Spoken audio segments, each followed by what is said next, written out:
This elf showed up in 2005 acting like he had always existed, right? It is very popular among political science and philosophy folks to talk about the elf on the shelf in relation to modern surveillance and panopticism.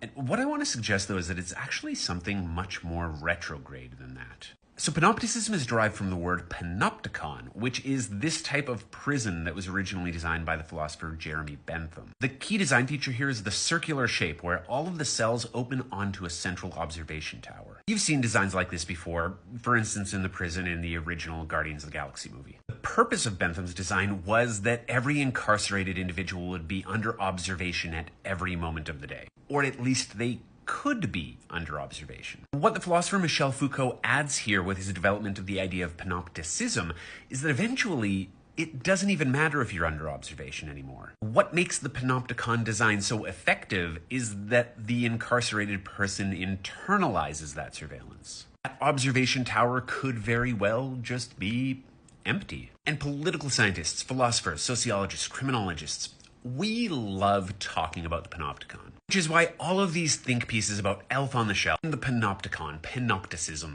do not surprise me one bit. But they are all wrong.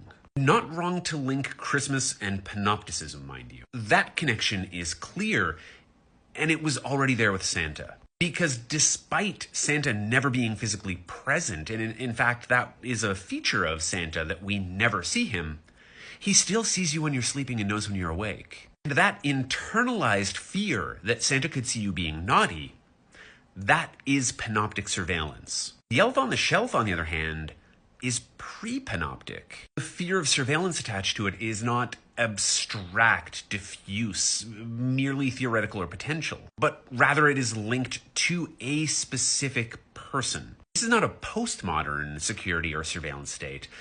This is decidedly pre-modern. I don't mean to make this sound any more nefarious than it is. I think the idea here is just that panopticism is not a very effective means of regulating the behavior of toddlers and very young children. Could it be preparing them to live in a panoptic surveillance society? Maybe, but certainly no more effectively than Santa already was. Rather than trying to force Santa and the Elf on the Shelf into the same disciplinary ethos, I think we just have to admit that it is of an entirely different sort, that is much simpler and more crass. What it's doing is not nearly as complex as we make it out to be. It still normalizes surveillance and acquiescence, of course. It's just not actually much deeper or smarter than that.